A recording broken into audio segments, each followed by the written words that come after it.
से बोलिए राधे राधे। आप सभी भक्तों पर कार्तिक मास के सभी देवी देवताओं की कृपा सदा सर्वदा बनी रहे।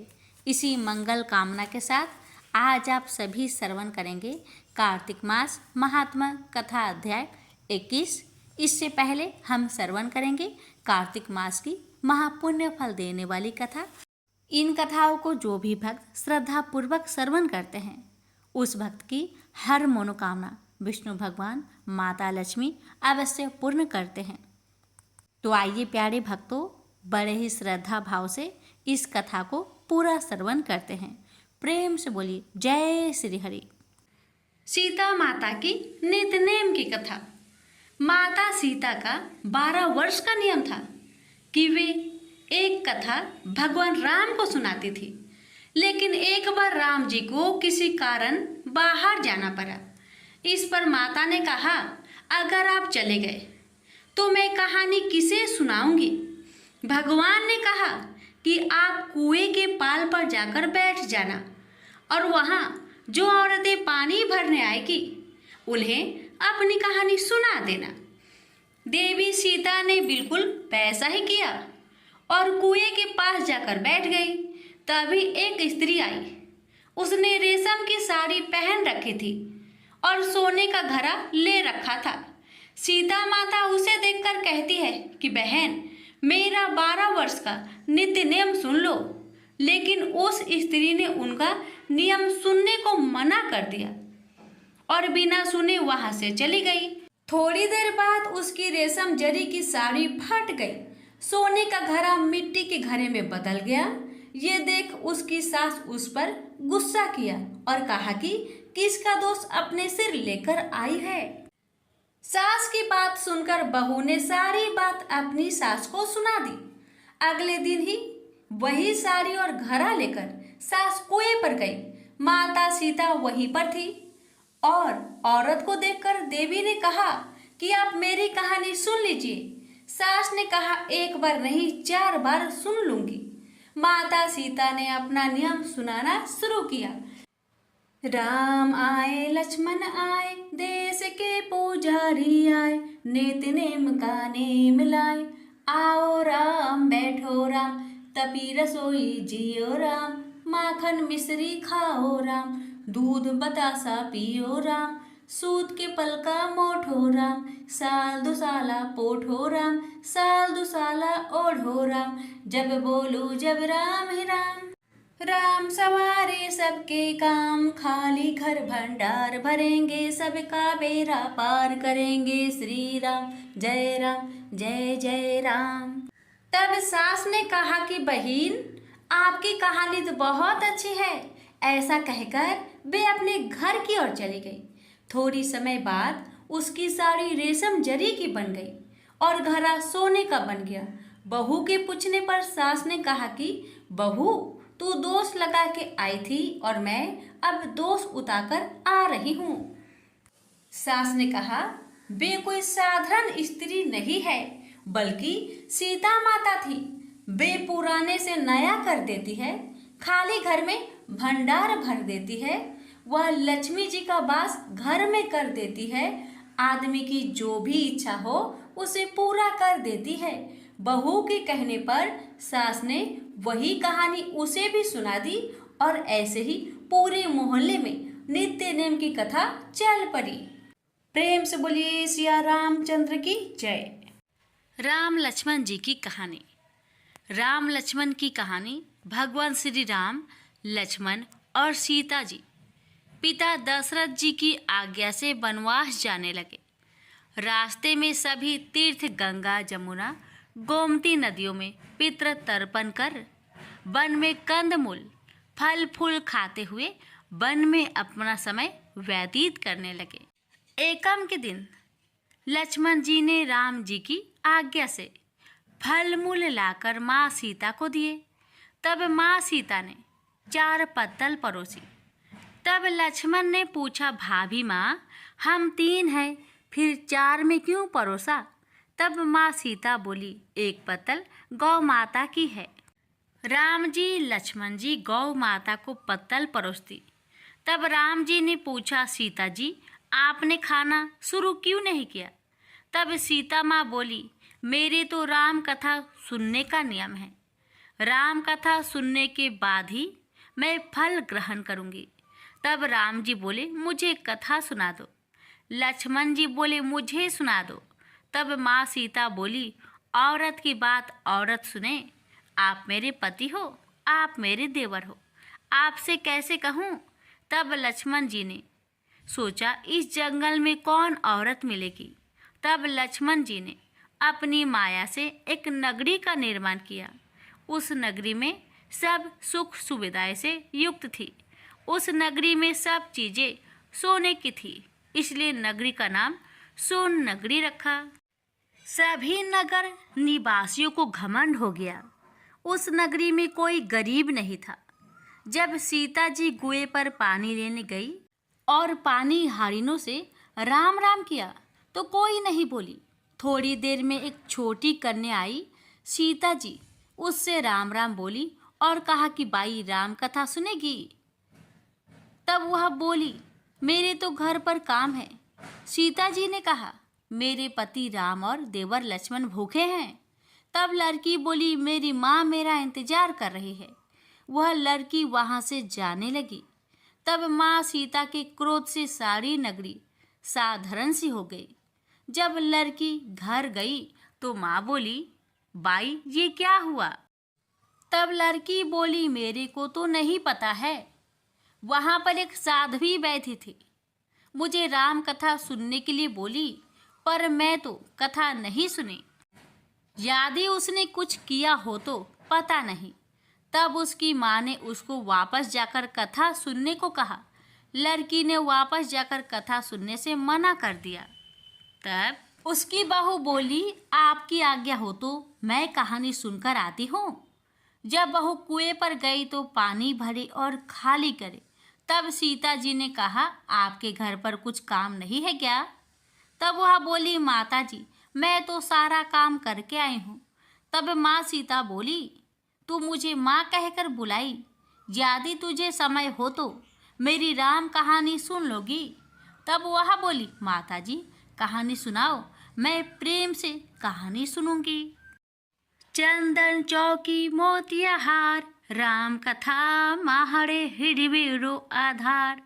राम कथा सुनाऊं, राम ने मनाऊं, राम कहे तो परदेश में जाऊं।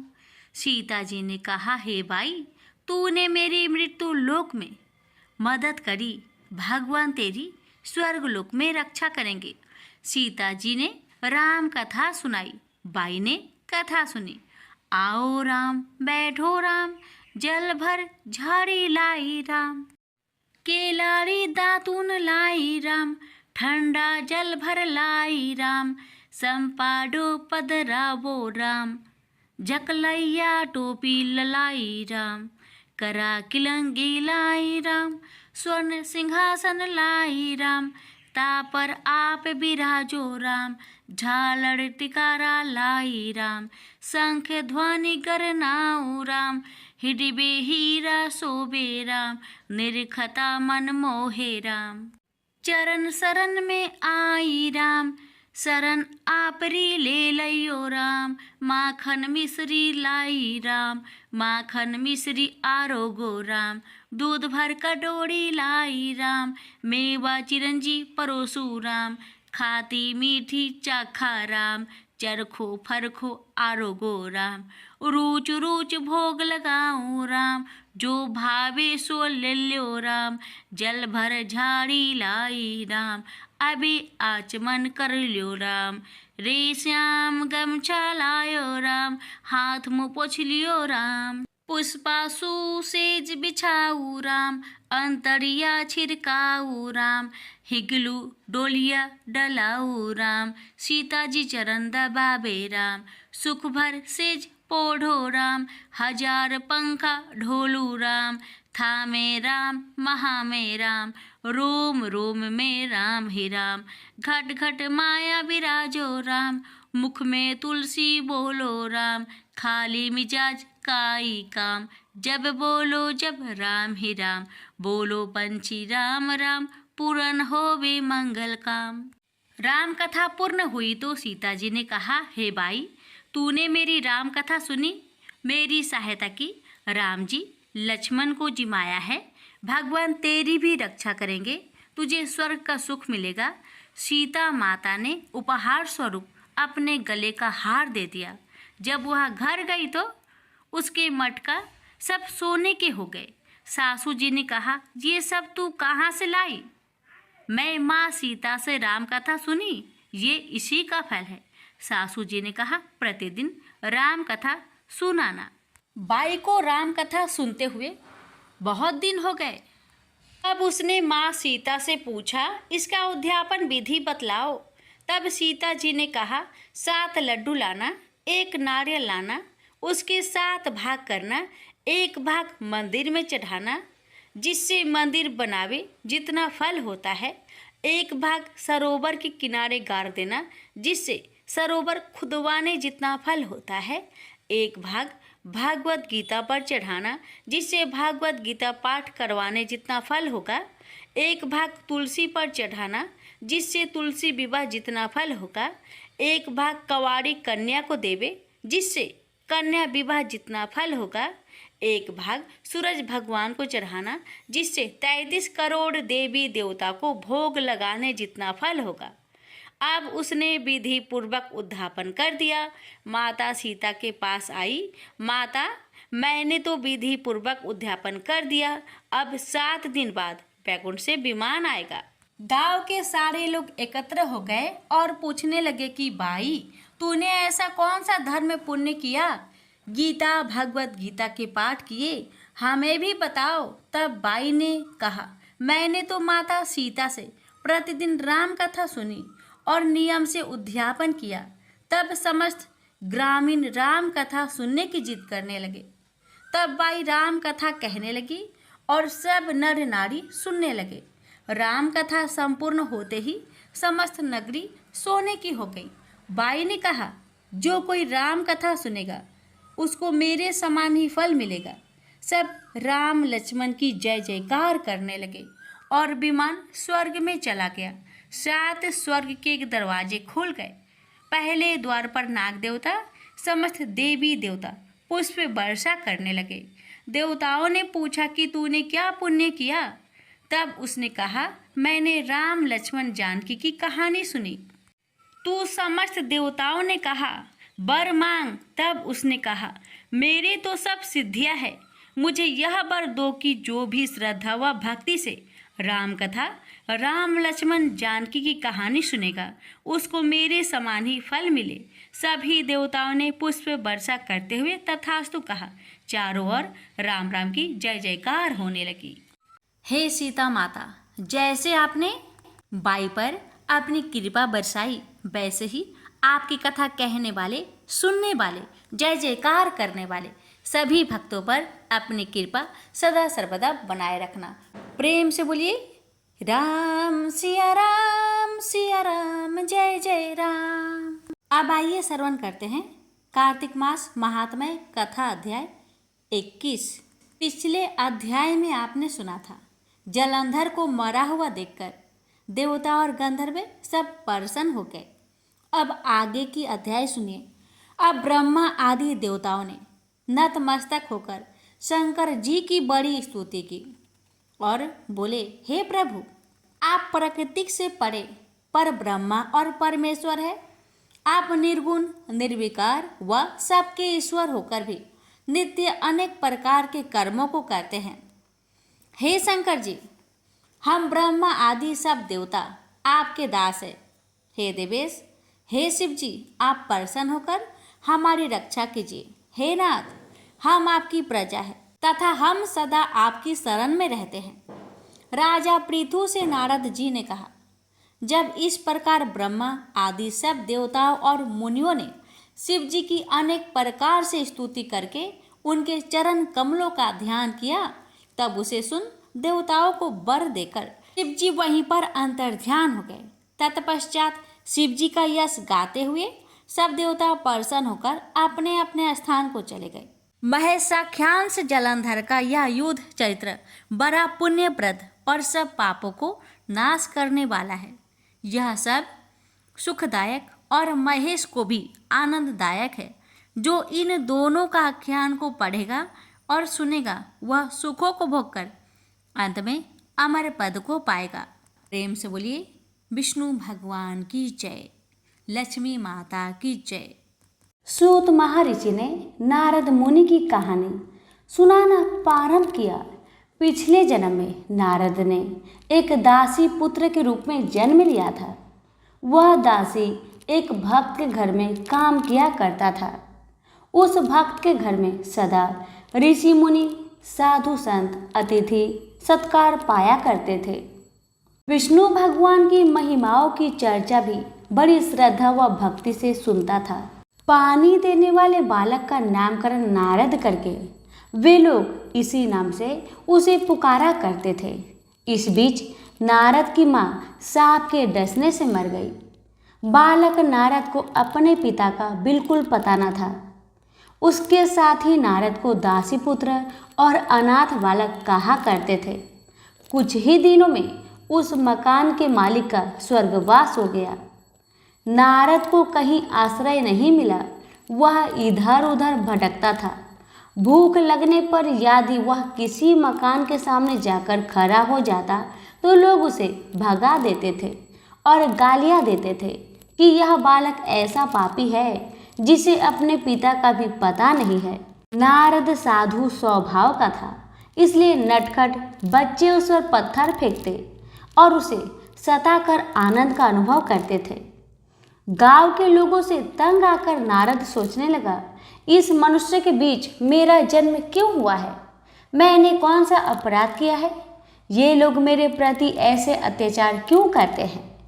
आखिर कीड़े मकोड़े, जंगल के जानवर भी मजे से जी रहे हैं। ये सोचते हुए नारद जंगल की ओर चल पड़ा। उसे ऋषि मुनियों की बातें याद आई। मुझे भी तपस्या करके देवताओं के बीच जन्म लेना है। ऐसा निश्चय कर नारद ने तपस्या करना शुरू कर दिया। अनाथों का जो रक्षक है, जो सारे जगत का पिता है, वही मेरे लिए भी पिता है। वह मुझे कुछ भी बनाए पसंद है। इस प्रकार सोचते नारद ने समय का ख्याल किए बिना भयंकर तपस्या शुरू कर दिया। नारद की तपस्या पूर्ण हो गई। उसके भीतर एक तेज ने प्रवेश किया। एक ज्योति के रूप में प्रत्यक्ष होकर विष्णु भगवान ने कहा, वत्स नारद, तुम मेरे अंदर विलीन होने जा रहे हो। इसके बाद तुम ब्रह्मा के मानस पुत्र के रूप में जन्म धारण करोगे। तुम चिरंजीवी होकर तीनों लोकों में भ्रमण करते हुए सदा मेरी स्तुति किया करोगे। इसके बाद नारद ने विष्णु के अंश को लेकर ब्रह्मा के मानस पुत्र के रूप में जन्म लिया और देवमुनि के रूप में पूजा पाने लगे। विष्णु भगवान की लीलाओं के अवतारों में एक नारद का अवतार भी बताया गया है। ऐसे नारद मुनि से उपदेश पाकर ध्रुव तेज गति के साथ आगे बढ़ चले जा रहे थे।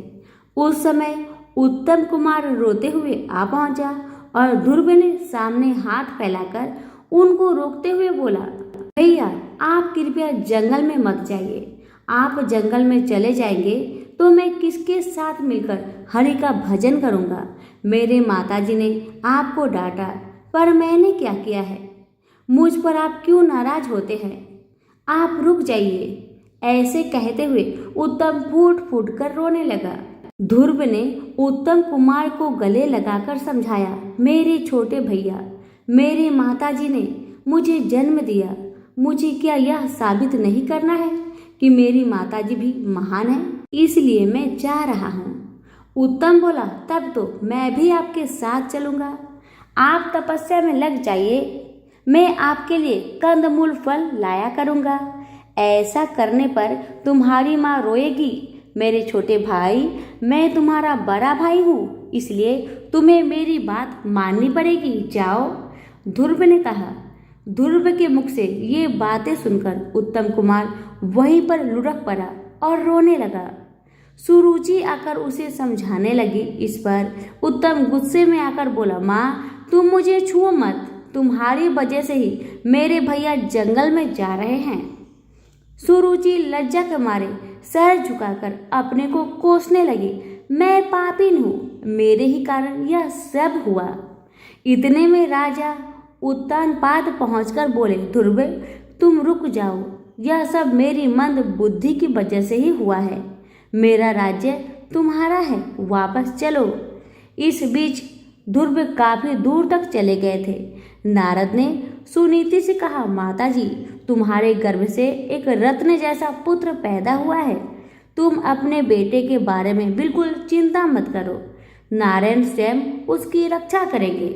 फिर उत्तानपाद की ओर मुड़कर नारद बोले, राजन हम सबको इस बात पर खुश होना चाहिए, आपके पिता और ध्रुव के दादा स्वयंभू मनु के वंश के लिए भी बालक ध्रुव अपार यश का कारण बनेगा। इसमें किसी का कोई दोष नहीं है, यह श्रीमन नारायण का संकल्प है। यो समझाकर नारद मुनि ने सबको शांत किया। मधुबन में बैठकर ध्रुव ओम नमो नारायण का मंत्र जापते तपस्या कर रहे थे। यमुना नदी उस मंत्र में छूटी मिला रही थी। ध्रुव की तपस्या से तीनों लोग कांपने लगे। कोई यदि कहीं भी तपस्या करता हो तो इंद्र यह सोचकर डरते हैं कि कहीं वह तप करके उनकी पद की कामना ना कर बैठे। इस डर से उनके तप में विघ्न डालने के लिए वे भयंकर इंद्रजाल रचा करते हैं। इसी प्रकार इंद्र ने अपने ब्रजायुध को हिलाकर आंधी तूफान और बिजली गिराकर भयंकर उत्पात मचाए, पर ध्रुव थोड़ा भी विचलित न हुआ। इस पर इंद्र ने पत्थरों की वर्षा शुरू की, मगर ध्रुव के सर पर घूमते हुए विष्णु चक्र ने उन पत्थरों को दूर फेंक दिया। उस समय नारद ने जाकर इंद्र को समझाया, आपने ध्रुव को साधारण बालक मात्र समझा है, आप उनका कुछ भी बिगाड़ नहीं सकते, आपको व्यर्थ में अपमानित होना पड़ेगा।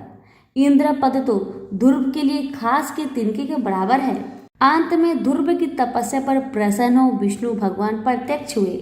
ध्रुव विष्णु के पैरों से लिपटकर अपार आनंद के मारे मूक रह गए।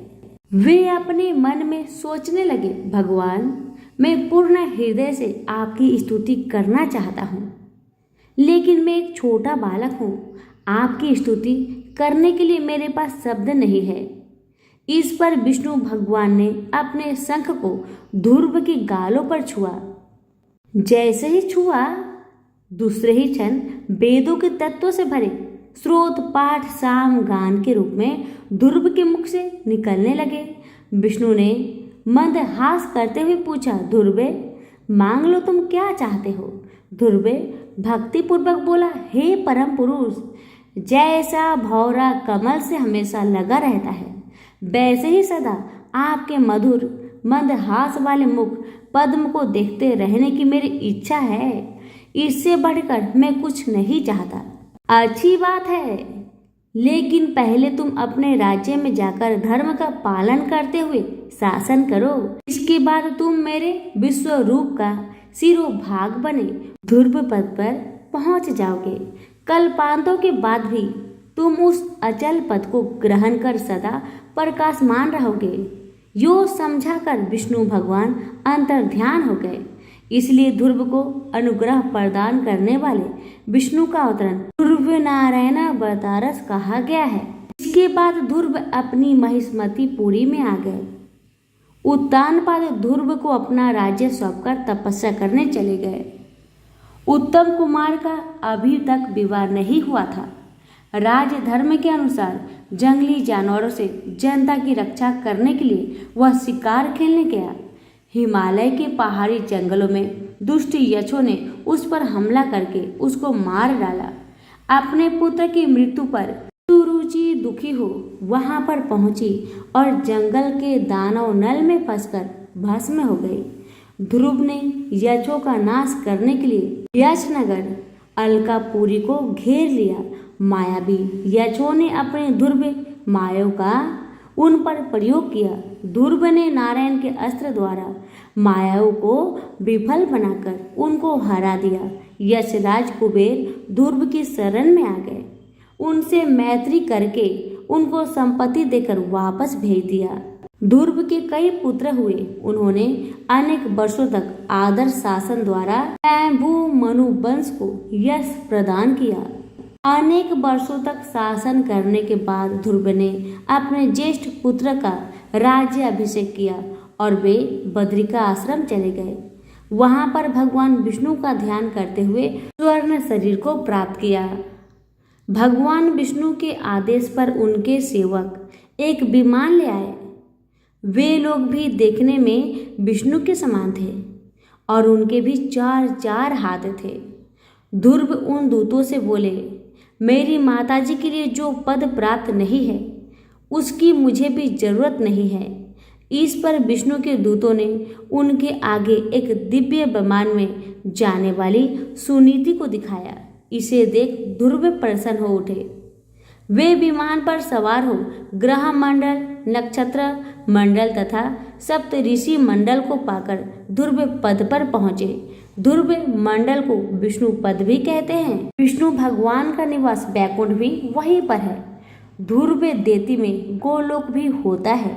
गोलोक में विष्णु प्रकृति स्वरूपिणी राधा देवी के साथ वेणुगान करते हुए आनंद भोगते हैं। गोलोक के ऊपर गहरा अंधकार छाया रहता है। उस अंधकार के पार विष्णु बैकुंठवासी बने प्रकाशमान होते हैं। ध्रुव सदा विष्णु को देखते उज्जवल कांति से धूतिमन हो उठे। खूंटे से बंधी गाय की भांति सप्तऋषि मंडल उनकी प्रदक्षिणा किया करता है। सप्त ग्रहों गणों से पूर्ण शिशुमार चक्र उनके नीचे परिभ्रमण करता रहता है।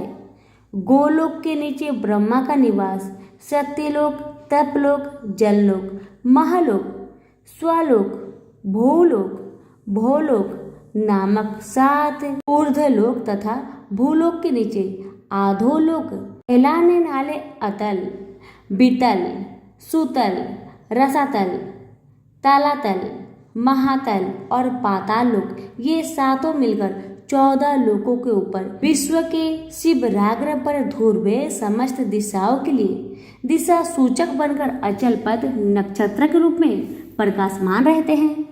लगन हो तो छोटे बड़े सभी कार्य साधे जा सकते हैं। इसका प्रमाण 5 साल की उम्र में ही तप करने जाने वाला ध्रुव है। यो ध्रुव की कहानी समाप्त कर सुत महर्षि फिर सुनाने लगे। अगर मत्स्य केवल जलधर है तो कच्छप यानी कछुआ जल और भूमि पर भी चलता है। जल में से प्राणी भूमि पर आ गया यानी जलचर की दशा से भूचर तक का विकास हुआ। इसलिए कछुए के रूप में विष्णु अवतरित हुए, जो 10 अवतारों में से दूसरा अवतार है। इन शब्द के साथ सूत मुनि ने कूर्म अवतार की कहानी शुरू की। देवता व राक्षस क्षीर सागर का मंथन करके अमृत पाने के लिए तैयार हो गए। बाहुबल और संख्या की दृष्टि से भी शक्तिशाली बने राक्षसों ने सोचा कि अगर अमृत प्राप्त होगा तो सारा अमृत उन्हीं लोग का हो जाएगा। राक्षसों को अमृत के द्वारा अगर अमर तत्व प्राप्त हो जाएगा तो हमारा क्या नुकसान होगा। सारी जिम्मेदारी विष्णु ही मानकर देवता उन्हीं पर विश्वास करने लगे। क्षीर सागर पर मंदर पर्वत को मथानी के रूप में खड़ा करके महासर्प वासुकी को रस्सी के रूप में लपेटकर समुद्र का मंथन करने का निर्णय हुआ। लेकिन मंदिर पर्वत को लाकर क्षीर सागर में डालना किसी के लिए मुमकिन न था। विष्णु ने उन पर अनुग्रह करके यह काम संपन्न किया, इसलिए वे गिरिधारी कहलाए। राक्षसों ने वासुकी सर्प को सर के छोर से पकड़ने का हठ किया। विष्णु ने देवताओं को समझाया कि वे राक्षसों की बात मान ले। तब विष्णु ने भी सबके अंत में वासुकी की पूंछ की छोर पकड़ लिया। इसके बाद क्षीर सागर को मथने का काम शुरू हुआ। तो सभी मिलकर बोले, लक्ष्मी नारायण की जय हो। यहीं पर हमारी विष्णु पुराण कथा भाग 3 समाप्त हुआ।